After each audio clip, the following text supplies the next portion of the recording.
Manual para el tratamiento cognitivo-conductual de los trastornos psicológicos. Volumen 1.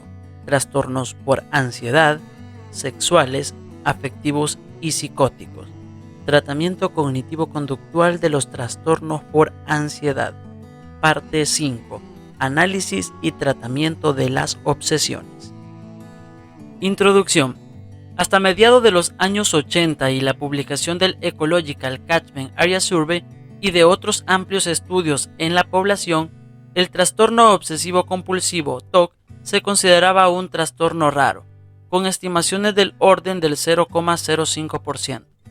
Además, aunque algunos pacientes han manifestado que sufren de rumiaciones, de obsesiones puras y de fenómenos similares en los que no se encuentran presentes compulsiones manifiestas, este tipo se ha considerado tradicionalmente poco frecuente entre los pacientes con un TOC, estimándose en un 20 a 25% de todos los casos de este trastorno.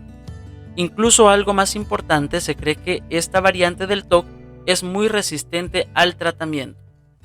Durante los últimos 10 años se ha producido un número importante de avances. En primer lugar, datos provenientes de Estados Unidos y recientemente de un estudio epidemiológico transcultural en 6 países han mostrado que el TOC es mucho más prevalente que lo que se había pensado antes. Estimaciones recientes colocan la prevalencia del TOC a un año entre el 1,1 y el 1,8%, y a lo largo de la vida entre el 1,9 y el 2,5%.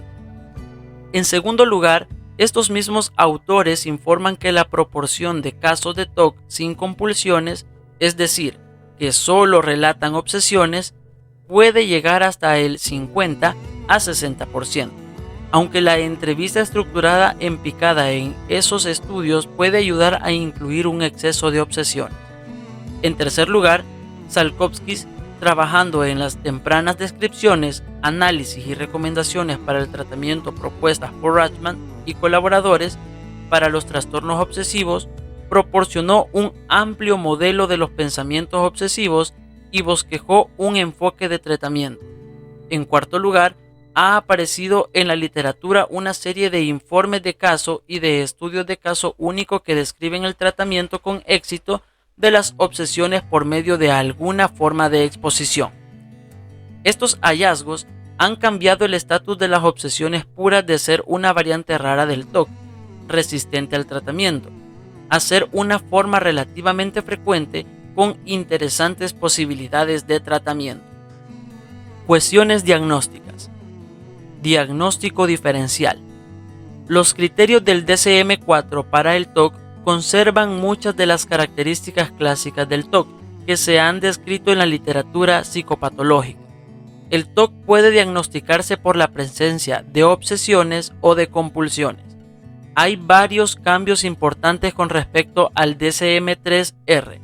En primer lugar, las obsesiones se definen ahora como pensamientos, impulsos o imágenes recurrentes y persistentes que se experimentan, al menos en algún momento mientras dura el trastorno, como invasores e inapropiados y provocan malestar o ansiedad en un grado importante. El término sin sentido se ha sustituido por inapropiado y el criterio de inicialmente se ha reemplazado por en algún momento. En segundo lugar, las obsesiones no son simples preocupaciones excesivas sobre los problemas de la vida real, intentando distinguir de esta manera el TOC del trastorno por ansiedad generalizada. Al igual que sucedía anteriormente, aunque no es necesario que estén presentes las compulsiones para hacer un diagnóstico de TOC, se requiere que la persona trate de ignorar o suprimir esos pensamientos o impulsos o de neutralizarlos con algún pensamiento o acción. El requerimiento de que los pensamientos se vean como de procedencia interna sigue inalterado. Una tercera mejora es que la definición de las compulsiones incluye explícitamente actos mentales. Las compulsiones son conductas repetitivas o actos mentales que la persona se siente impulsada a realizar en respuesta a una obsesión o según reglas que se tienen que aplicar rígidamente, cuyo objetivo es evitar o reducir el malestar o algún objeto o situación temidos, Sin embargo, estas conductas o actos mentales no están conectados de forma realista con lo que se intenta neutralizar o evitar, o son claramente excesivos. Finalmente, una precisión importante es que el grado de introspección del sujeto se reconoce como muy variable. En algún momento durante el curso del trastorno, la persona ha reconocido que las obsesiones o las compulsiones son excesivas o poco razonables. Nota: esto no se aplica a los niños. De hecho, se define un subtipo del TOC, el tipo con poca introspección, cuando ésta no existe en el episodio actual. Comorbilidad. Antes de comenzar el tratamiento, es importante establecer que el trastorno obsesivo no está complicado por la existencia de otros trastornos del eje 1 o del eje 2. Es normal esperar un cierto grado de comorbilidad. El reciente estudio epidemiológico transcultural mostró unas tasas de comorbilidad a lo largo de la vida del 27% para la depresión mayor y del 52% para otro trastorno por ansiedad. Y las cifras pueden ser incluso más elevadas en muestras clínicas, especialmente para la depresión mayor.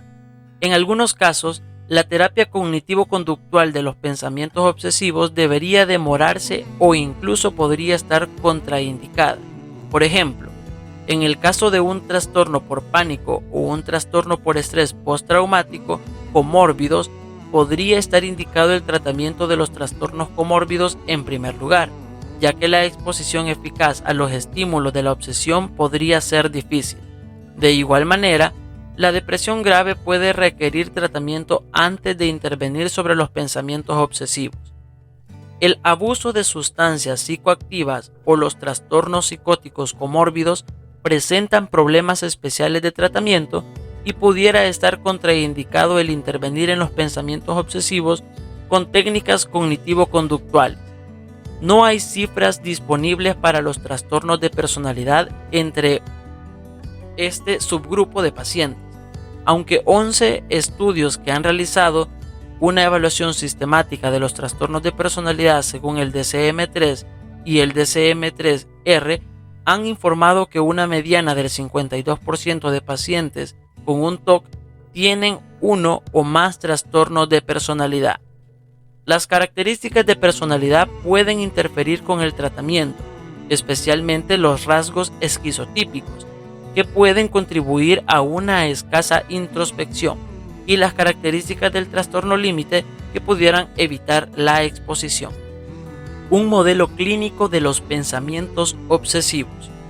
El modelo que se va a presentar seguidamente es una síntesis de modelos cognitivo-conductuales anteriores y de una propia experiencia clínica y de investigación con obsesiones sin compulsiones manifiestas. Las obsesiones.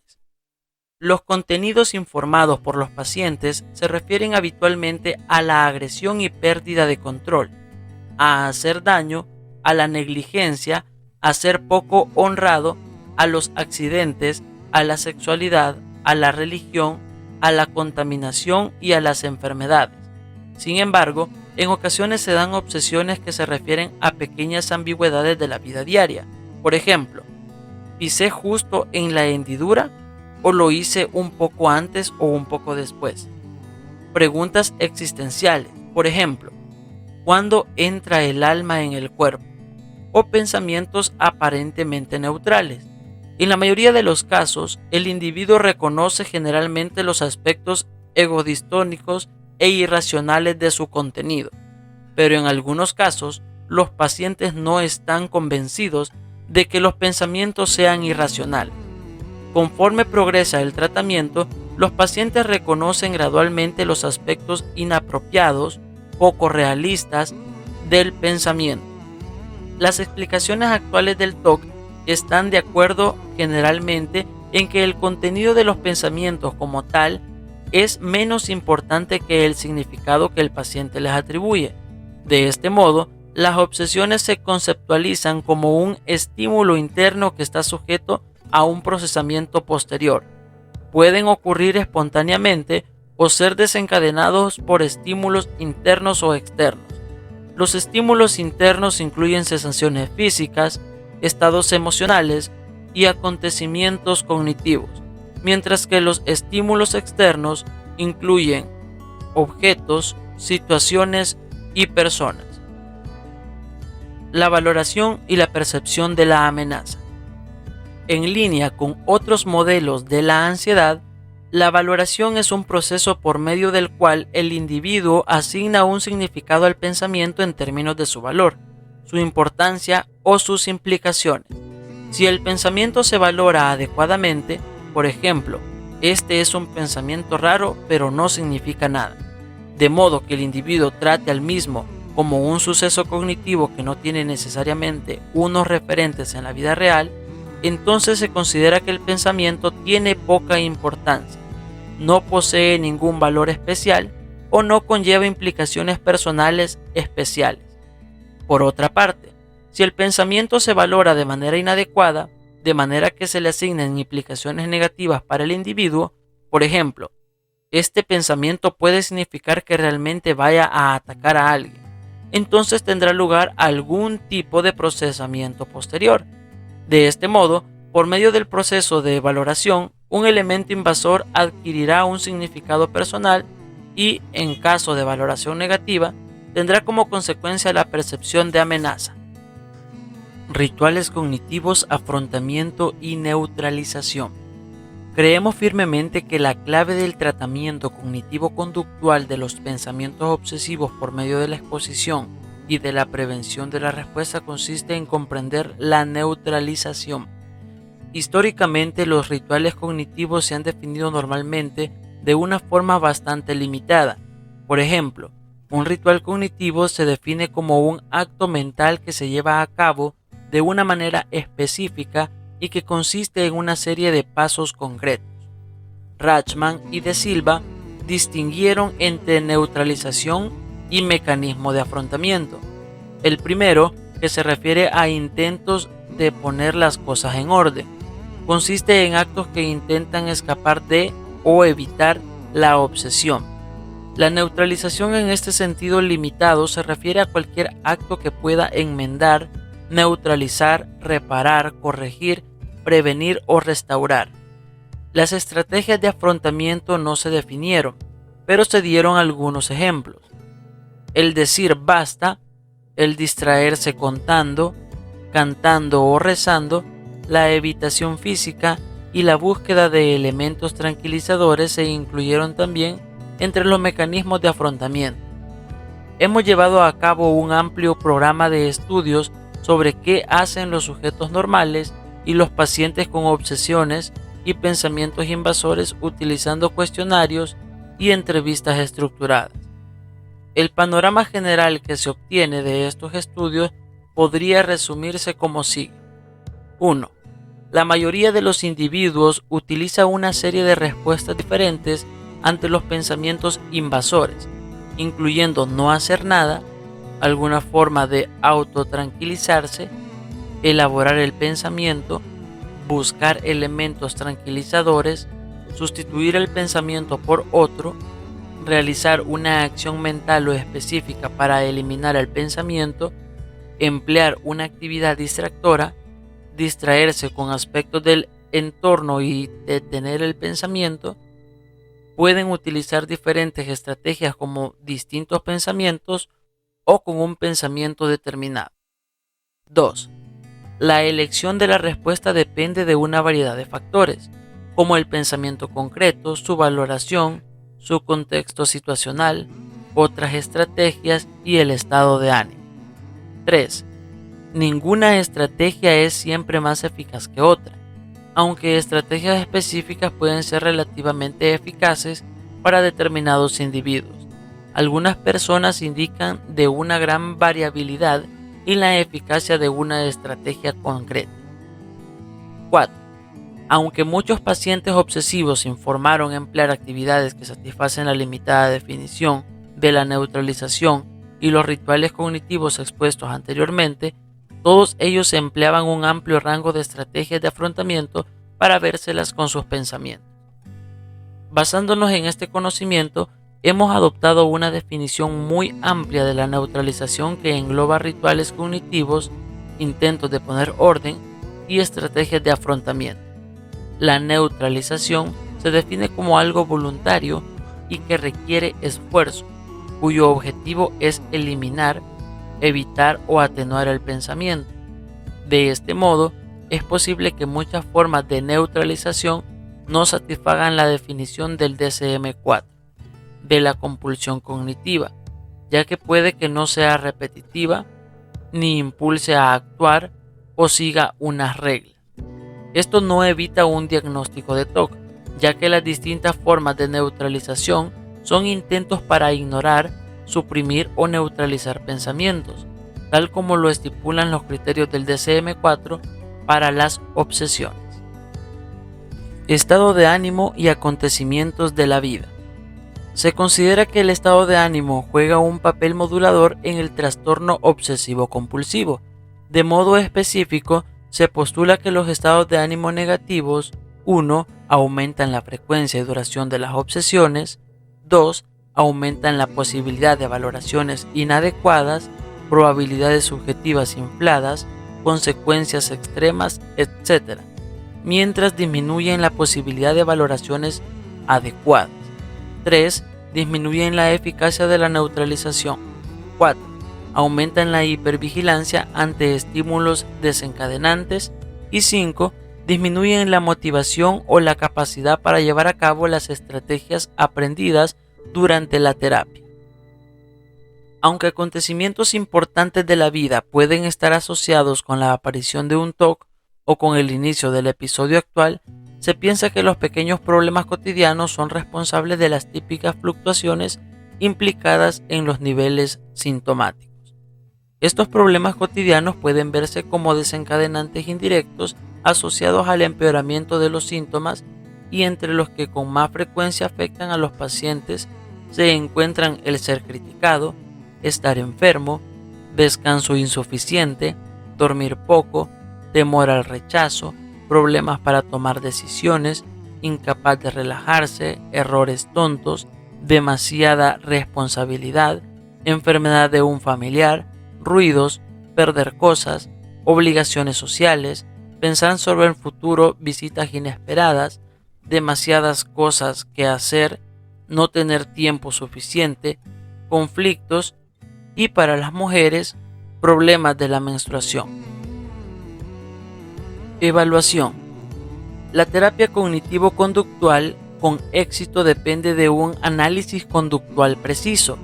Los instrumentos siguientes han demostrado su utilidad en la evaluación de los pensamientos obsesivos. Psicopatología general. La escala para las obsesiones compulsiones de Yale Brown es una escala de evaluación clínica que se ha utilizado ampliamente en comparaciones recientes de los métodos cognitivos, conductuales y farmacológicos de terapia. La lista de síntomas que precede a dicha escala es especialmente útil para proporcionar un panorama general de la sintomatología obsesivo-compulsiva, actual y anterior. Las subescalas sobre obsesiones y los ítems de evaluación general son también útiles para evaluar la gravedad actual del TOC, aunque puede que la subescala sobre compulsiones no sea siempre tan fácil de aplicar a las estrategias de neutralización. Para el TOC en general y para los síntomas asociados en particular, se recomiendan también 3 instrumentos de autoinforme. El inventario de Padua es un amplio inventario de 60 ítems sobre la sintomatología obsesivo-compulsiva, con 4 subescalas: pérdida de control mental, contaminación, comprobación e impulsos, y preocupaciones sobre la pérdida de control. Existe también una versión abreviada de 40 ítems, el inventario de depresión de Beck y el inventario de ansiedad de Beck. Son medidas breves y útiles de la sintomatología depresiva y ansiosa. Diario de autorregistro. Los diarios de autorregistro que utilizamos evalúan el malestar asociado a los pensamientos, a la frecuencia y a la duración total de los mismos sobre una escala de 9 puntos, en cuadernos adaptados de Marx y colaboradores. El malestar es la variable más sencilla de comparar entre sujetos por 2 razones principales. En primer lugar, la frecuencia o la duración del pensamiento son difíciles de comparar entre sujetos. Algunos pueden informar de solo 2 o 3 pensamientos por día, pero pasan 2 horas dándole vueltas a cada pensamiento, mientras que otros sujetos informan de cientos de breves ráfagas, que duran unos pocos segundos como mucho. En segundo lugar, la literatura sobre los pensamientos invasores ha establecido que esos pensamientos invasores de tipo obsesivo constituyen una experiencia casi universal que varía ampliamente en frecuencia y duración. De este modo, una respuesta normal, por ejemplo, una reducción del malestar, ante las obsesiones parece una variable con que considerar los resultados más obvia hasta que se establecen parámetros claros para la frecuencia y la duración. Es importante asegurarse de que los pacientes utilizan las escalas de forma realista, de modo que la puntuación máxima se defina como lo peor de los síntomas durante el último mes y no lo peor de toda la vida. Evaluación cognitiva. El cuestionario de invasiones cognitivas es una medida muy específica de las características formales del pensamiento más problemático, de las reacciones al pensamiento y de las valoraciones del mismo. El CIQ identifica primero el pensamiento obsesivo de interés, que luego se evalúa con base en una serie de ítems empleando escalas tipo Likert de 9 puntos: frecuencia, preocupación, tristeza, dificultad para eliminarlo, culpa, probabilidad, desaprobación, responsabilidad percibida, desencadenantes, evitación de los estímulos desencadenantes, esfuerzo para contrarrestar el pensamiento, alivio después de contrarrestarlo y éxito en eliminar el pensamiento. Los pacientes indican luego si el pensamiento invasor tomó la forma de una idea, una imagen, un impulso, una duda o un pensamiento. Señalan también qué estrategia, entre 10, emplean para contrarrestar el pensamiento cuando ocurre. Hemos utilizado el CIQ ampliamente con muestras clínicas y no clínicas y ha mostrado una habilidad y una validez adecuadas. La entrevista estructurada sobre neutralización. Evalúa estrategias empleadas para contrarrestar el pensamiento más problemático identificado en el CIQ como el pensamiento de interés. Se pide a los sujetos que formen el pensamiento claramente al inicio de la entrevista. El entrevistador utiliza entonces 10 preguntas de exploración para provocar ejemplos de estrategias. Se continúa con preguntas más específicas hasta que se obtienen descripciones operacionales y se buscan más ejemplos similares. Una vez que se ha establecido el repertorio, se analiza cada estrategia según los parámetros siguientes: contexto específico donde se utiliza, secuencia específica, probabilidad de que el pensamiento se convierta en realidad, intensidad del elemento invasor, estado de ánimo, intensidad del estado de ánimo, eficacia inmediata de la estrategia y número de veces que se repite la estrategia. La probabilidad, la intensidad del pensamiento, la intensidad del estado de ánimo y la eficacia se evalúan por medio de una escala tipo Likert de 5 puntos: 0 nada en absoluto hasta 4 muy elevada. El inventario de creencias obsesivas es una medida de creencias disfuncionales relativas a los pensamientos obsesivos compuesto por 20 ítems, que hemos desarrollado y validado secuencialmente sobre 6 muestras independientes. El IBRO es fiable. La validez de criterio se ha demostrado comparando pacientes clínicos con grupos control y sujetos muy perturbados por los pensamientos invasores con sujetos menos perturbados. El análisis factorial reveló factores que medían responsabilidad, elevada estimación de la amenaza e intolerancia ante la incertidumbre. Además de calcular las puntuaciones totales de los instrumentos de evaluación, es importante continuar con preguntas específicas sobre los síntomas, las valoraciones y las creencias. Se debería explorar los ítems con puntuaciones extremas o puntuaciones inesperadamente altas o bajas. Por ejemplo, cuando un determinado ítem está en desacuerdo con los datos de la entrevista o con la hipótesis de trabajo del clínico, con el fin de enterarse de qué quiere decir el paciente con la puntuación. Tratamiento.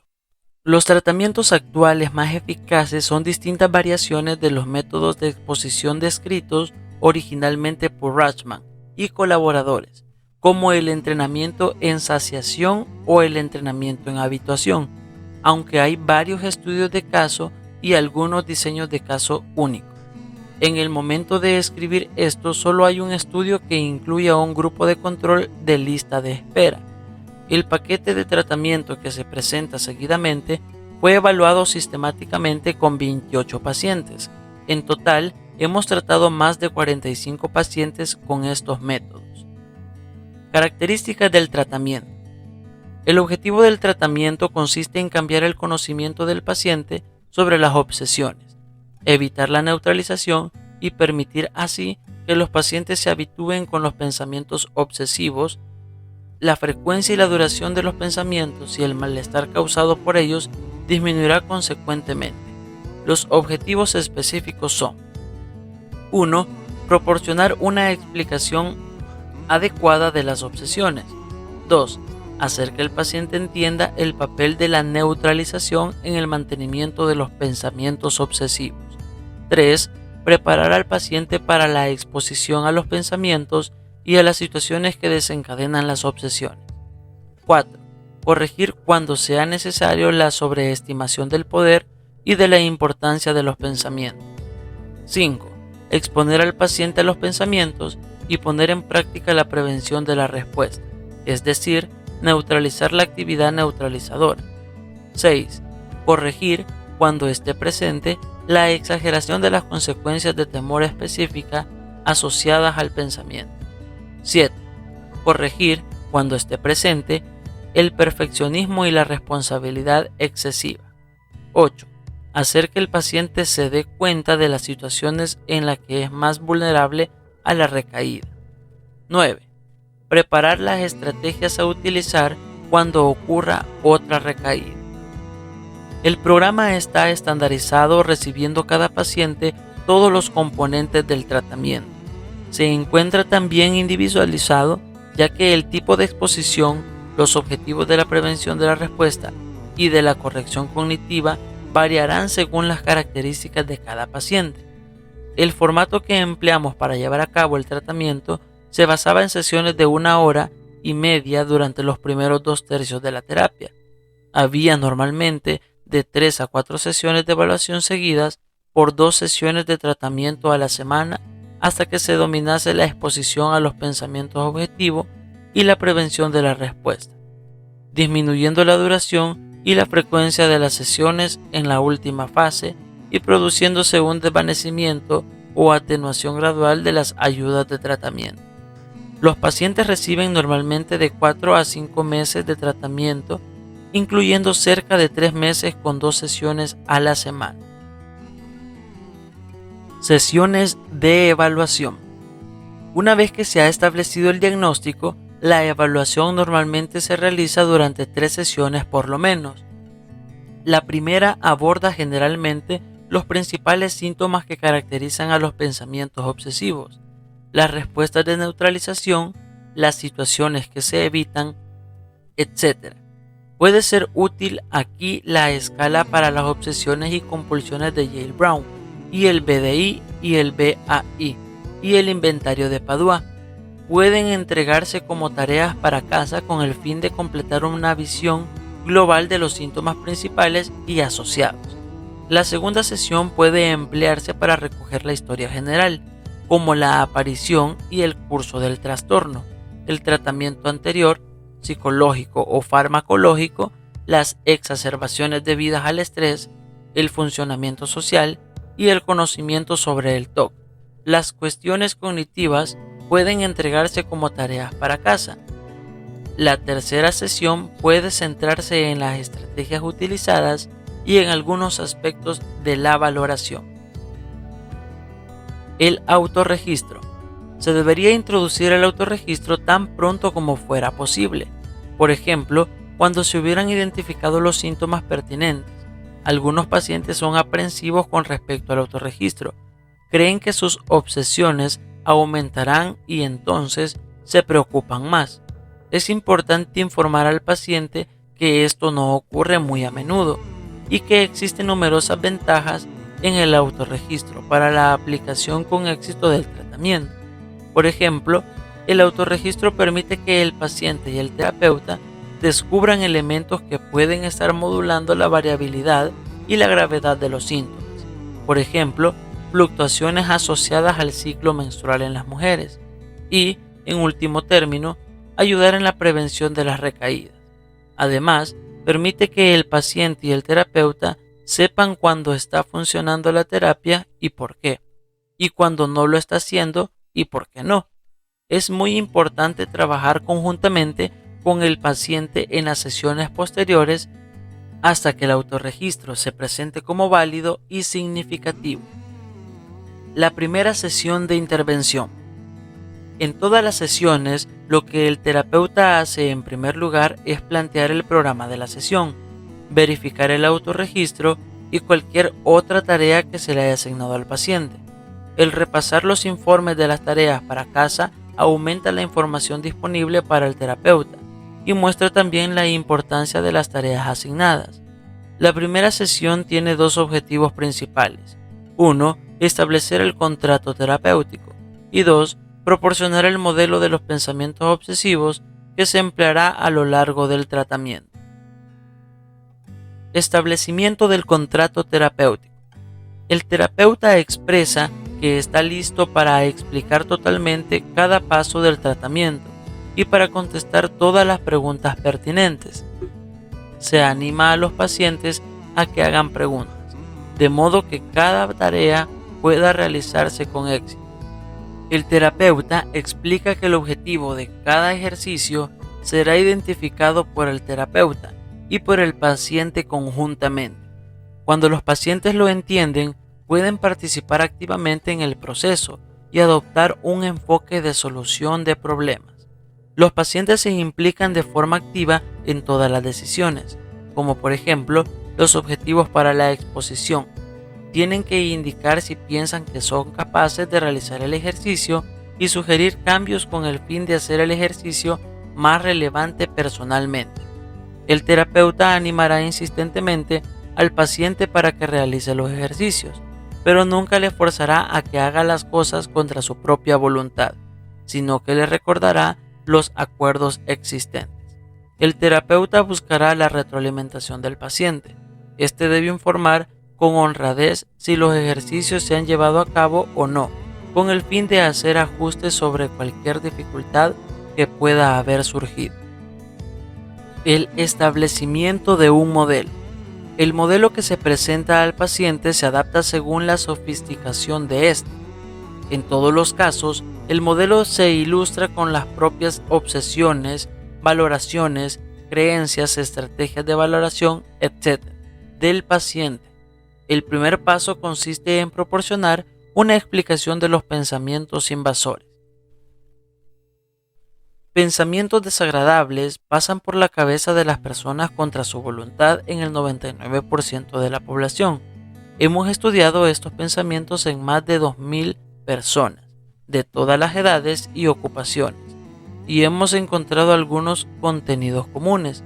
Habitualmente se refieren a la sexualidad, a la religión, al daño, a la enfermedad, a la contaminación, a la agresión, a los errores, a la falla de honradez, pero también incluyen el orden, la simetría y pequeños detalles sin importancia. Los pensamientos a menudo parecen salir de ninguna parte, aunque pueden ser provocados por estímulos desencadenantes específicos. Por ejemplo, pensamientos sobre hacer daño a la gente pueden ser desencadenados por un cuchillo grande, etc. En este punto, el terapeuta entrega al paciente una lista de pensamientos obtenida con la población general y le invita a que la lea. Luego, el terapeuta ayuda al paciente a que haga la conexión entre sus propios pensamientos y los de la población en general. Hay suficientes ejemplos en la lista provenientes de la población normal para incluir todos los temas importantes relatados por los pacientes. El objetivo es establecer que el contenido de los pensamientos no difiere entre el informado por los pacientes y el encontrado en la población general. Hay muy pocas diferencias en el contenido de los pensamientos entre la población general y la gente que acude a consulta a causa de sus pensamientos obsesivos. Las diferencias yacen en la frecuencia de los pensamientos, su duración, el malestar producido, la importancia que la persona da a los mismos y el esfuerzo empleado por el sujeto para vérselas con ellos. Los pensamientos invasores extraños constituyen una experiencia normal que en cerca del 2% de la población se convierten en problemáticos y entonces se les denomina obsesiones. Como es normal tener algunos pensamientos desagradables, el objetivo de la terapia no es eliminar esos pensamientos, porque esto te haría diferente a los demás. El objetivo es cambiar tus reacciones a los pensamientos modificando la importancia concedida a los mismos, cambiando las estrategias que empleas. Luego disminuirán la frecuencia y la duración de los pensamientos junto con el malestar que produce. Los pensamientos se harán mucho menos frecuentes y menos molestos, y serás capaz de vértelas con ellos cuando en ocasiones pasen por tu cabeza. En este punto, los pacientes preguntan a menudo, ¿por qué tengo este tipo de pensamientos? En estos momentos, no poseemos desgraciadamente respuestas totalmente convincentes a esta pregunta. Sin embargo, una explicación que se ha mostrado satisfactoria con los pacientes es la siguiente. Necesitamos de la capacidad de tener pensamientos espontáneos con el fin de ser capaces de resolver problemas y ser creativos. De esta forma, podemos saber cómo actuar en una nueva situación o imaginar ideas nuevas o inventar algo nuevo. Necesitamos un generador de pensamientos que pueda darnos nuevas ideas. Sin embargo, este productor de pensamientos puede generar también otro tipo de ellos y creemos que estos pensamientos desagradables provienen igualmente del generador de ideas. Tenemos también una capacidad para reaccionar al peligro de forma útil y para anticipar el mismo. El sistema de detención del peligro existe para protegernos. Este es el papel de la ansiedad. Por una serie de razones diferentes, el generador de ideas y el sistema de detección de peligro parecen estar asociados más fuertemente en algunas personas. Este sistema parece reaccionar en exceso, actuando como si hubiera un tigre esperando en la esquina, cuando de hecho lo que hay es un gatito. De modo que cuando el generador de ideas y el sistema de detección del peligro reaccionan conjuntamente en exceso, se producen las obsesiones. Cualquiera que sea la razón exacta, podemos aprender que el generador de ideas y el sistema de detección del peligro reaccionen de forma más apropiada, de manera que persistan las características útiles, mientras que los rasgos superactivos asociados con las obsesiones disminuyan notablemente. El paso siguiente del modelo se refiere a la importancia que la persona concede a los pensamientos, aunque esto se denomina técnicamente valoración. Nuestra experiencia con los pacientes sugiere que la importancia dada a los pensamientos es un término más accesible, insistiendo en el papel activo del paciente en la valoración. La razón por la que el mismo tipo de pensamientos desagradables causan molestias considerables en algunas personas, pero no en otras, se debe a cómo interpreta la persona los pensamientos o cuánta importancia les concede. No es una coincidencia que veamos obsesiones de daño entre gente educada, obsesiones religiosas entre personas religiosas, obsesiones sobre la sexualidad entre gente con una gran moralidad y pensamientos sobre errores entre gente cuidadosa. Cuanto más importante es algo, peor parece ser el pensamiento negativo sobre ello. El paso siguiente del modelo se refiere a la idea de la neutralización. Cuando alguien concede mucha importancia a los pensamientos, bien sea a su presencia o a su contenido, y concluye que el pensamiento es negativo, peligroso, inaceptable, etc., entonces es normal querer eliminarlo, controlarlo o solucionarlo de una u otra manera. Para darte un ejemplo, Haremos un pequeño experimento. Cierra los ojos e intenta pensar en un camello durante 2 minutos. Cada vez que el camello desaparezca de tu cabeza, indícalo levantando un dedo. El terapeuta registra el número de veces que el paciente pierde el pensamiento. ¿Cómo fue? ¿Fue fácil mantener el camello en la cabeza? Ahora cambiaremos las cosas. Cierra los ojos e intenta no pensar en el camello durante 2 minutos. Levanta el dedo cada vez que aparezca el pensamiento. El terapeuta registra el número de veces que el paciente no controla el pensamiento. ¿Qué sucedió? ¿Fue difícil mantener el pensamiento alejado? ¿Qué te enseñan estos experimentos sobre intentar controlar tus pensamientos?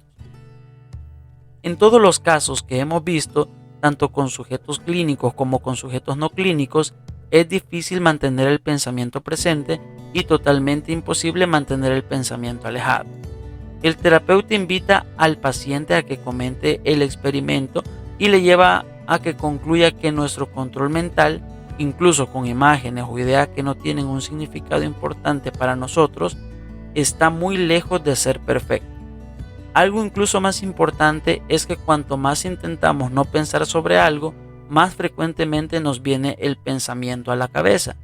Puede ser útil sugerir al paciente que intente el mismo experimento con alguien que no tenga obsesiones.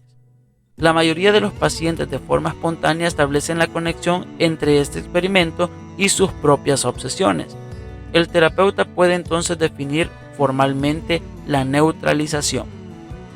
Se añaden al modelo ejemplos específicos del repertorio del paciente obtenidos durante la entrevista estructurada. ¿Cuántas estrategias diferentes has intentado? ¿Cuántas han funcionado?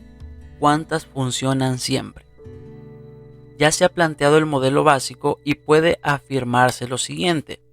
Puede pensarse en las obsesiones como un círculo vicioso en el que los pensamientos pueden desencadenarse por estímulos u ocurrir espontáneamente. Concedes una notable importancia a los pensamientos, intentas eliminarlos o controlarlos, y lo mismo que sucedía con el efecto camello, retornan de nuevo. En este punto se plantea la distinción básica entre los aspectos voluntarios e involuntarios del modelo. Los pensamientos obsesivos y el efecto camello se consideran involuntarios, mientras que la importancia concedida a los pensamientos y la neutralización se consideran voluntarios. Con un poco de ayuda, el paciente llega a establecer los dos aspectos voluntarios del modelo, es decir, la importancia dada a los pensamientos y las estrategias de neutralización. Son los elementos donde la modificación es posible. Se invita al paciente a que resuma los principales puntos del modelo como tarea para casa. Se le pide que observe las clases de interpretación o la importancia dada a los pensamientos. La segunda y la tercera sesión. El objetivo de la segunda sesión de tratamiento consiste en comprobar que se entiende el modelo. Se añade cualquier detalle que falte y se prepara al paciente para la exposición y la prevención de la respuesta. El papel de la ansiedad. El terapeuta explica el papel de la ansiedad o de otras emociones negativas experimentadas por el paciente, como el malestar, la frustración, el estrés o la tensión, siguiendo el modelo. Cuando se da una gran importancia al pensamiento en términos de peligro o daño, es habitual que aumente la ansiedad. Esta es una experiencia desagradable y es normal que la gente intente hacer algo con el pensamiento para disminuir la ansiedad. La neutralización conduce a menudo, aunque no siempre, a una disminución temporal y parcial de la ansiedad.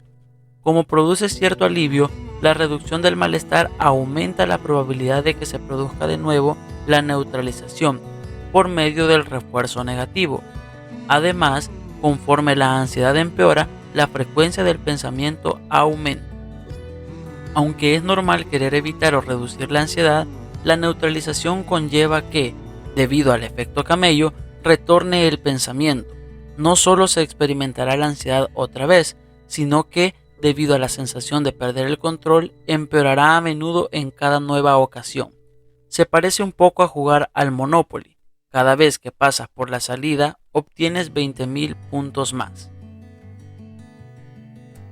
El terapeuta puede mostrar entonces una curva de ansiedad para la neutralización y compararla con una curva de habituación.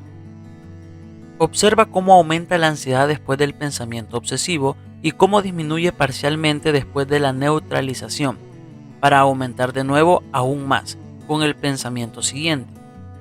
Por otra parte, hay una curva de habituación natural para la ansiedad que entraña una primera fase de aumento de la ansiedad, una segunda fase de meseta y finalmente una tercera fase de disminución. Este tipo de curva se ha estudiado en miles de personas con todo tipo de ansiedad, incluyendo la ansiedad asociada a las obsesiones. De modo que, si empleamos la neutralización, nunca aprenderemos que la ansiedad disminuirá por sí misma, incluso si no hacemos nada. La evitación. Aunque en la mayoría de los casos la neutralización significa hacer algo para vérselas con los pensamientos, algunos pacientes siempre y muchos pacientes algunas veces empican también la evitación pasiva para intentar controlar los pensamientos. La evitación, al añadir más importancia a los pensamientos, mantiene las obsesiones al aumentar el rango de estímulos potenciales. La evitación impide que el paciente aprenda que la ansiedad provocada por los pensamientos o por estímulos disminuirá incluso cuando se enfrente al estímulo. Búsqueda de elementos tranquilizadores. La búsqueda de elementos tranquilizadores se considera otra forma de neutralización. Puede ser necesario establecer explícitamente la conexión entre ciertas características de dicha búsqueda y las de otras formas de neutralización, como pueden ser, por ejemplo, el efecto temporal, la necesidad de repetir la demanda y la variabilidad de la eficacia de los elementos tranquilizadores. La exposición. Ahora que se ha establecido completamente el modelo y se ha ilustrado con ejemplos del propio repertorio de pensamientos, interpretaciones y estrategias del paciente, se plantea que para romper el círculo vicioso es necesario aprender a tolerar los pensamientos. Esto implica pensar de forma deliberada en el pensamiento, exposición, sin emplear la neutralización, prevención de la respuesta. Cuando se logre esto, la ansiedad disminuirá, la importancia dada al pensamiento se reducirá. Cualquier consecuencia temida sucederá o no con exactamente la misma probabilidad que antes, y los pensamientos disminuirán gradualmente en intensidad, duración y frecuencia. Se debe recordar que los pacientes buscan normalmente otro truco, otra estrategia o una forma nueva de eliminar las obsesiones cuando acuden a terapia. Así, podría parecer que la exposición y la prevención de la respuesta van en contra de la intuición. En este momento, puede ser útil emplear un ejemplo para ilustrar el principio de exposición. Por ejemplo, ¿cómo ayudaría el paciente a un niño a superar el miedo? Por ejemplo, a los perros. ¿O cómo superó el paciente un temor en el pasado? Se puede introducir también la idea de la exposición progresiva. El método descrito por el paciente puede reformularse en términos relativos a la exposición. Entonces, el terapeuta puede presentar a las obsesiones como si se tuviese una fobia a las propias ideas y donde se pueden aplicar los mismos métodos de tratamiento. La razón principal para utilizar un cassette de cinta continua, como las que emplean muchos contestadores automáticos, en la exposición es que proporciona al terapeuta cierta capacidad para manipular un acontecimiento encubierto. Los pensamientos obsesivos son mucho menos predecibles que las fuentes de contaminación o que los estímulos asociados con la conducta de comprobación, encontrados en las formas más frecuentes de TOC. La presentación regular del pensamiento por medio de una de esas cintas permite al paciente que practique de forma constante la prevención de la respuesta. Las sesiones con una exposición duradera son más fáciles con dichas cintas que con otras técnicas que requieren ensayos repetidos en la imaginación, que hable en voz alta, etc. No decimos que ese cassette de cinta continua sea esencial, ni tampoco que sea necesariamente la mejor forma de actuar. la presentación verbal del pensamiento puede interferir, bajo algunas circunstancias, con una formación satisfactoria de la imagen. Sin embargo, pensamos que la cinta continua proporciona un medio práctico, eficaz, de entrenar al paciente en la exposición y en la prevención de la respuesta para los acontecimientos encubiertos. Conforme el paciente domina la exposición y la prevención de la respuesta, la grabación no siempre será necesaria para los ítems superiores de la jerarquía. Cuando hay varios pensamientos, se puede poner como primer objetivo el pensamiento que provoca menos ansiedad. Sin embargo, si hay un pensamiento principal, puede que no sea posible disponer de una serie de elementos de exposición ordenados jerárquicamente en función del contenido. En este caso, lo que variará será el contexto de la exposición. Con el terapeuta en la clínica, nivel de ansiedad 3. Con el terapeuta en la clínica con un cuchillo y una foto del hijo, nivel de ansiedad 4. Con el terapeuta en casa, nivel de ansiedad 5. Sola en casa, nivel de ansiedad 7. Y finalmente, sola en casa, con el hijo presente, nivel de ansiedad 8. La construcción de jerarquías puede requerir cierta creatividad, pero el empleo de un aparato de cassettes tipo Walkman facilitará la exposición a contextos físicos específicos. No tenemos pruebas de que la exposición gradual sea superior a la exposición directa al pensamiento más ansiógeno.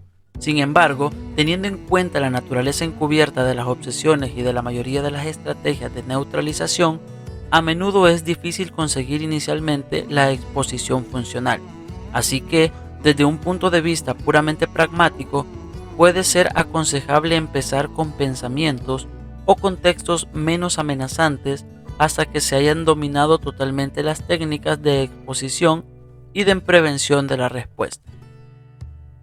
Una vez que se haya identificado conjuntamente entre el paciente y el terapeuta el primer objetivo, este último pide al paciente que describa el pensamiento con detalle. El terapeuta hace preguntas hasta que se obtengan detalles suficientes, como por ejemplo, los colores, las palabras, la textura, los sonidos y los olores concretos, las reacciones cognitivas y emocionales a los pensamientos y, en general, cualquier respuesta física. Luego, el terapeuta pide al paciente que escriba el pensamiento con tanto detalle como le sea posible. Estamos de acuerdo con otros autores que no es necesario exagerar y añadir más consecuencias. Sin embargo, pensamos que es necesario que los pacientes se expongan ellos mismos tanto tiempo como se mantengan las consecuencias temidas. Por ejemplo, si el resultado final de una obsesión a hacer daño es ser arrestado, ser llevado a juicio y ser recluido para el resto de su vida en una institución mental, es importante que el sujeto se exponga hasta este último punto. Puede ser desagradable para los terapeutas escuchar las escenas terroríficas relatadas por los pacientes y las perturbadoras reacciones que pueden tener lugar durante la exposición. La técnica es eficaz cuando se lleva a cabo adecuadamente y la incomodidad del terapeuta disminuirá también con la habituación después de varias experiencias con la técnica. Un ejemplo del texto para la exposición al segundo pensamiento del caso anterior podría ser: voy andando por la calle, veo a una anciana que va caminando hacia mí, parece frágil e indefensa. De repente me viene el pensamiento: ¿qué sucedería si pierdo el control y la empujo? Mi estómago se tensa, las manos me sudan y tengo dificultades para respirar. La anciana se encuentra ya mucho más cerca. Cierro los puños y lucho por mantener el control. Llega a mi altura y comienzo a sentir pánico. Pasa rápidamente a mi lado y yo sigo andando. Me pregunto si la empujé. La duda empieza a aumentar. La veo tirada en el suelo con los huesos rotos. Llega la ambulancia, me siento horrible. Soy un asesino y me condenarán. El texto puede ser muy breve o tratarse de una escena muy elaborada. El terapeuta se asegura de que no se incluya ningún elemento neutralizador, es decir, ningún factor que disminuya la ansiedad, en la secuencia. Luego, el terapeuta lee el pensamiento en voz alta al paciente, de modo que éste puede ver si falta algún aspecto. Entonces, el paciente lee el pensamiento en voz alta con el fin de que el terapeuta pueda calcular el texto para escoger una cinta de suficiente duración y también para asegurarse de que el pensamiento se lea con la expresión adecuada, a un ritmo apropiado y haciendo las pausas para permitir que se formen las imágenes. Se le pide al paciente que lea de un modo tal que el terapeuta pueda experimentar la sensación de tener el pensamiento. El leer rápido, mecánicamente o con un efecto embotado pueden ser formas de evitación cognitiva. Luego se graba el pensamiento en una cinta que da vueltas continuamente y que tiene una duración apropiada. Por ejemplo, 15 segundos, 30 segundos, 1 minuto, 3 minutos, con el número de repeticiones necesario para llenar la cinta casi completamente. Una vez que se ha grabado y verificado el pensamiento, comienza la sesión de exposición. Las instrucciones son las siguientes. En unos momentos empezaremos la primera sesión de exposición. Esto llevará normalmente de 25 a 45 minutos, aunque puede durar más. Continuaremos hasta que tu nivel de ansiedad haya disminuido. Cierra los ojos y escucha el cassette sin emplear elementos neutralizadores. Mantén el pensamiento. No lo bloquees, ni lo distorsiones, ni lo elimines. Después de cada repetición del pensamiento, informa de tu nivel de malestar en la escala habitual, generalmente la escala que se utiliza para el autorregistro. Ahora, dime lo que vamos a hacer. Si no hay tiempo suficiente para llevar a cabo la exposición durante la sesión, es decir, un mínimo de 50 minutos, se reprogramará para la sesión siguiente. El terapeuta pide al paciente que rellene una hoja de autorregistro antes de empezar con el ejercicio de exposición. Esa hoja se refiere habitualmente al nivel de ansiedad actual, al nivel máximo de ansiedad esperado durante la exposición y el nivel de ansiedad esperado después de la sesión de exposición. Es útil que el terapeuta represente las evaluaciones de la ansiedad en un gráfico durante la sesión de exposición. Si el nivel de malestar no ha aumentado después de varias presentaciones, por ejemplo después de 6 a 10 minutos, el terapeuta detiene la exposición con el fin de llevar a cabo un análisis conductual de la situación. Hay varias razones posibles por las que puede que no aumente la ansiedad. En primer lugar, el registro puede ser inadecuado. Por ejemplo, es posible que las palabras que se emplean no sean suficientemente representativas del pensamiento real o que el tiempo sea insuficiente para formar imágenes. En segundo lugar, algunos pacientes no tienen la capacidad para imaginarse el pensamiento de forma suficientemente clara para la exposición funcional. Si la persona es incapaz, después de varios intentos de practicar con escenas positivas o neutrales, de ponerse en la situación, se deben de considerar otras formas de exposición. En tercer lugar, el paciente puede estar neutralizando bien empleando estrategias ya identificadas o bien utilizando otras estrategias que todavía no se han descubierto. Si esto es así, el terapeuta reitera la importancia de no utilizar elementos neutralizadores, haciendo un llamamiento al modelo. El terapeuta debería investigar también las razones de la conducta de neutralización en el caso de que el paciente anticipe consecuencias negativas. Si fuese así, se requeriría una intervención de naturaleza cognitiva para explorar, reformular o afrontar estas anticipaciones. La exposición continúa si la ansiedad aumenta. Se debe tener en cuenta que el incremento y la disminución del nivel de ansiedad no es necesariamente uniforme. El terapeuta observa de cerca al paciente con el fin de descubrir cualquier señal física, como los cambios en el ritmo de respiración, temblar, la expresión facial y para ver si hay signos que manifiesten un desacuerdo entre las señales físicas y el informe verbal del paciente. La exposición continúa hasta que el malestar disminuya por debajo del nivel inicial durante por lo menos 2 presentaciones y, si es posible, hasta que el nivel de ansiedad haya disminuido muy por debajo del nivel inicial. Una vez que se ha terminado la exposición, el terapeuta pide al paciente que rellene la segunda parte de la hoja de autorregistro, evaluando la ansiedad actual y la ansiedad máxima experimentada durante la exposición. El paciente indica también si ocurrió la conducta de neutralización y, si fue así, qué forma se utilizó y si el paciente se volvió a exponer inmediatamente al pensamiento. El terapeuta pide luego al paciente que describa las reacciones a las experiencias. Las reacciones se reformulan en los términos del modelo y en los de las expectativas previas del paciente. En nuestra experiencia, es raro que la primera sesión de exposición sea altamente eficaz, debido a las dificultades para llevar a cabo la prevención de la respuesta ante todas las formas de neutralización. Por esta razón, es muy importante no mandar como tarea para la casa la exposición hasta que el paciente haya tenido éxito durante la sesión de terapia. Una vez que la exposición se ha desarrollado satisfactoriamente en la clínica, entonces se puede emplear en casa. Esto suele suceder, aunque no siempre, después de 2 sesiones de exposición. Nuestra recomendación actual es que escuchen las cassettes 2 veces al día. Es importante identificar el momento y la situación en los que, con una gran probabilidad, llevará a cabo satisfactoriamente los ejercicios de exposición. Las sesiones de exposición posteriores.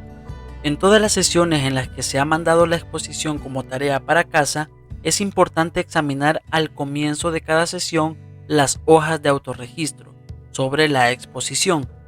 Deberían abordarse la duración, las puntuaciones y las notas sobre la neutralización.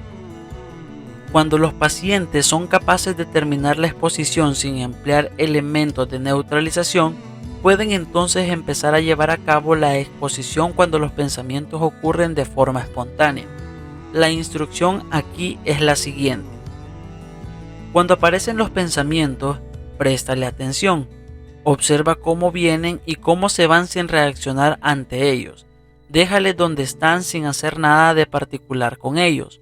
Con el fin de aumentar la generalización, se puede modificar el cassette cuando provoque menos ansiedad. Ha tenido lugar cierta habituación entre sesiones. Estas modificaciones exigen creatividad por parte del paciente y del terapeuta, con el fin de encontrar formas de crear una exposición funcional óptima e incluir variaciones del estímulo, de la situación, de la intensidad del pensamiento y del estado de ánimo. Las técnicas cognitivas. Las técnicas cognitivas pueden tener como objetivo toda una serie de diferentes temas que se observan habitualmente en los pacientes con pensamientos obsesivos. Estos son: 1. Sobreestimar la importancia de los pensamientos y de sus derivaciones, como la fusión del pensamiento y la acción, y el pensamiento mágico. 2. Exageración de la responsabilidad. 3. Control perfeccionista sobre los pensamientos y las acciones y la necesidad asociada de la certeza. 4. Las consecuencias relacionadas con el contenido de los pensamientos, que implican estimaciones exageradas sobre la probabilidad y la gravedad de las consecuencias de sucesos negativos. Los objetivos específicos varían de acuerdo con los pacientes y los tipos de valoración que se hacen. El CIQ y el IBRO nos darán información sobre las evaluaciones disfuncionales específicas y las creencias subyacentes. Utilizamos las técnicas cognitivas de 2 maneras. En el primer caso, pueden emplearse como un medio de facilitar la exposición, abordando primero preocupaciones del paciente, tales como el poder de los pensamientos para causar actuaciones, la naturaleza de la responsabilidad y las consecuencias de la ansiedad. En este caso, hay un prerequisito o correquisito para la exposición eficaz.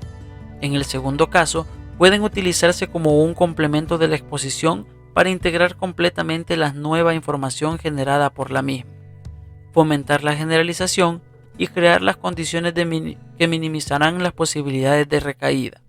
Así, para algunos pacientes se puede abordar determinados objetivos al comienzo de la terapia, mientras que para otros se abordarán una vez que el paciente haya dominado los aspectos esenciales de la exposición.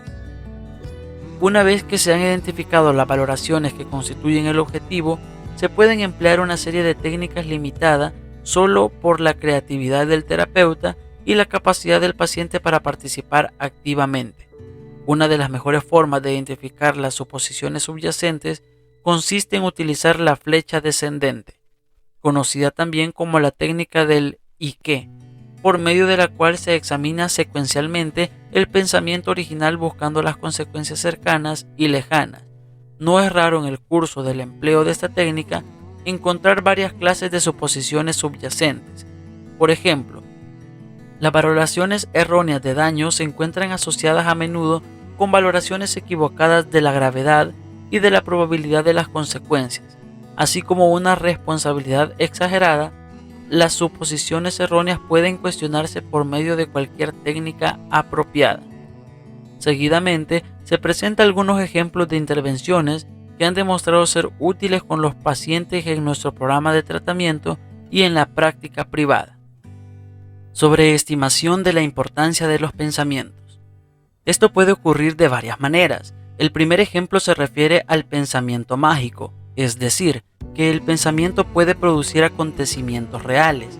Una mujer casada tenía imágenes terroríficas de que su marido sufría un accidente de coche y empleaba una oración para contrarrestar la imagen cada vez. Seguidamente presentamos la flecha descendente asociada con este pensamiento. Si sigo pensando que mi marido va a tener un accidente y no rezo cada vez que lo pienso, tendrá realmente un accidente. Será mi culpa, nunca me lo perdonaré, me deprimiré y me suicidaré. La suposición básica aquí es que los pensamientos pueden causar acciones, aunque también está presente la responsabilidad. Una forma en la que hemos cuestionado satisfactoriamente este tipo de pensamiento es por medio de experimentos conductuales. Por ejemplo, el paciente compra un billete de lotería el lunes y se imagina que le toca el premio gordo durante media hora cada día de la semana. Las probabilidades son 1 entre 10.000 para la Lotería Nacional en España.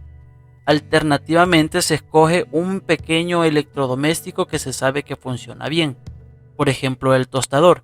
El paciente piensa 100 veces al día durante la siguiente semana que el aparato se estropeará. El resultado se compara con la predicción. Exageración de la responsabilidad.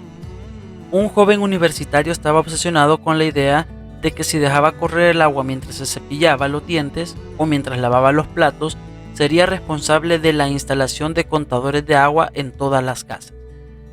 La suposición básica aquí se encuentra en el exceso de responsabilidad personal que funciona a dos niveles.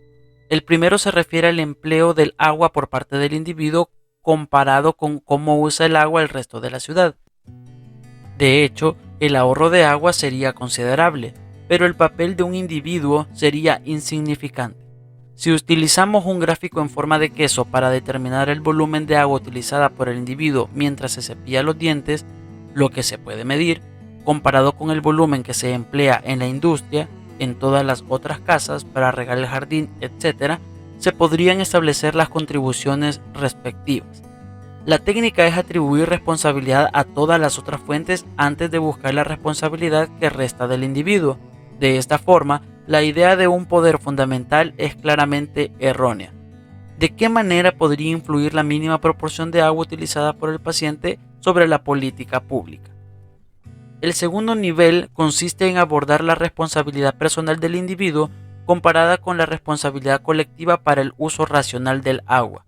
Aunque este papel esencial es claramente erróneo, si se es ciudadano responsable, se tiene cierto grado de responsabilidad. Sin embargo, el uso racional del agua es una responsabilidad colectiva y no individual. De nuevo, se emplea el gráfico en forma de queso para determinar con precisión la responsabilidad personal. Por ejemplo, la responsabilidad se atribuye al papel de los políticos y de lo que planifican la distribución del agua, al papel del ayuntamiento para educar a la gente sobre el uso responsable del agua, al cumplimiento de las regulaciones impuestas a las industrias, al papel de los grupos ecológicos para concientizar al público, al papel de la educación en las escuelas y finalmente al número de casas que haya en la ciudad, supongamos unas 10.000. De este modo, siendo una de las 10.000 casas y con 5 miembros de la familia, la responsabilidad personal del individuo es menos del 10%. Una forma más de cuestionar este tipo de valoración es que el paciente actúe como fiscal o abogado defensor en el caso.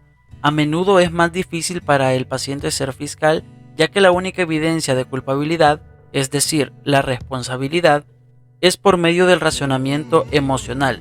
su experiencia subjetiva de culpa.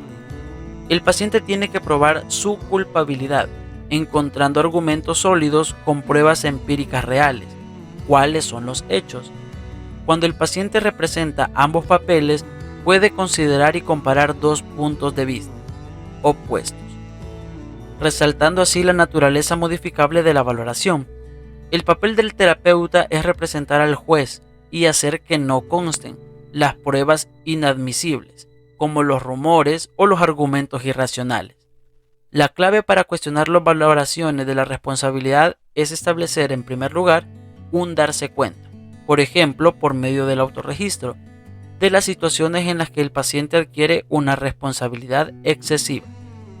Las señales emocionales, como sentirse culpable o molesto por algo, son, a menudo, la mejor forma de descubrir la responsabilidad excesiva.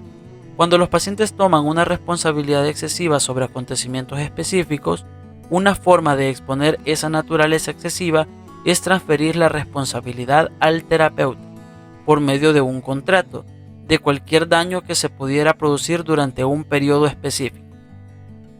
Se registrarán los pensamientos, la conducta y las reacciones, y se comparan con un periodo similar cuando la responsabilidad se vuelve a transferir al paciente. Otra forma de detectar la exagerada responsabilidad consiste en predecir las reacciones del paciente, cognitivas, emocionales o conductuales. Cuando la responsabilidad se transfiere a otra persona, por ejemplo, se paga a alguien una gran cantidad de dinero para que se haga cargo de la situación. Se le pregunta al paciente, ¿seguiría empleando elementos neutralizadores si tuviera que pagar 500,000 de plata a una persona para que condujera detrás de usted con el fin de asegurarse que no ha atropellado a nadie? Responsabilidad exagerada y consecuencias de un resultado negativo. Este tipo de valoración es frecuente en distintos trastornos por ansiedad y existe una serie de buenos ejemplos en la literatura. La flecha descendente se emplea para identificar todos los pasos de la cadena que conduce a la consecuencia finalmente temida. Se evalúa la probabilidad subjetiva de cada paso, para calcular luego la probabilidad acumulada. Una vez que se han identificado todos los pasos, se cuestiona la lógica de las consecuencias en cada uno de ellos y su grado de probabilidad. Perfeccionismo. Las valoraciones perfeccionistas de los pensamientos existen bajo una serie de formas. Un tipo de perfeccionismo es la necesidad de certeza o de que se va a realizar completamente la tarea. Un joven estudiante licenciado, con una serie de obsesiones sobre diferentes ambigüedades, sufría de obsesiones continuas de que no había entendido perfectamente las cosas que había leído. Empezó a leer cada vez más despacio.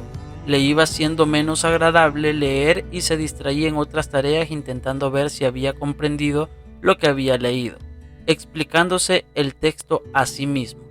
Esto se cuestionó de tres maneras. En primer lugar, el pensamiento dicotómico: si no entendí todo, es como si no hubiera entendido nada. En segundo lugar, se expusieron las ventajas y desventajas de intentar comprender todo perfectamente. Una vez que se establecieron las ventajas y las desventajas, se cuestionó la validez de las primeras. En este caso, el paciente tenía que identificar el número de veces que estaba seguro de lo que había leído. De hecho, tal como se podría predecir, admitió que esto sucedió de forma muy infrecuente. Así, no solo estaba, 1, entregando a la inútil persecución de las denominadas ventajas que casi nunca tenían lugar, sino que 2, sufría también todas las desventajas de buscar una comprensión perfecta. Esto abrió la puerta para modificar los pensamientos subyacentes, cambiando la conducta. Para refutar la predicción, si no entiendo todo lo que leo, no sabré lo que necesito saber y finalmente suspenderé, se diseñó un experimento conductual. Dividió las cosas que tenía que leer en 3 categorías. A. Cosas que solamente tenía que leer: publicidad, folletos, periódicos, etc. B. Cosas que tenía que leer y comprender en términos generales: leer por placer. C. Cosas que tenía que leer y comprender bien: contenidos del examen, anuncio de un trabajo, etc. En la primera categoría, tenía que leer las cosas tan rápido como le fuese posible sin retroceder. En la segunda categoría, se leía la primera página a la velocidad normal y las páginas siguientes se leían un tercio más rápido. La tercera categoría permanecería intacta por el momento. No solo no era correcta la predicción que terminaría sin saber nada y fracasaría, sino que el paciente encontró que leía con más agrado, la velocidad aumentó, la distracción disminuyó y terminó sabiendo más, porque leía más y se preocupaba menos. Fue capaz finalmente de adentrarse en un texto de la tercera categoría y leer algunas partes más rápidamente que otras, según su importancia relativa. Los experimentos conductuales son útiles para cuestionar la responsabilidad exagerada y las actitudes perfeccionistas, cometiendo deliberadamente, por ejemplo, un pequeño error o cambiando un hábito rígido y luego predecir las consecuencias negativas específicas y compararlas con el resultado real. Cuando se plantean de forma apropiada, estos experimentos permiten que se hagan una predicción más precisa. La prevención de las recaídas. El estudio formal de las recaídas y de su prevención en el TOO se encuentran todavía en su infancia, aunque textos recientes están abordando la cuestión de forma más explícita. No hay datos sobre la recaída en los pensamientos obsesivos sin compulsiones manifiestas. Nuestra propia experiencia nos dice que la mejor forma de que el tratamiento se vaya desvaneciendo es aumentar el periodo de tiempo entre sesiones y que de vez en cuando haya un contacto con el terapeuta para una puesta a punto y para aprender a reaccionar de forma adecuada a nuevas situaciones.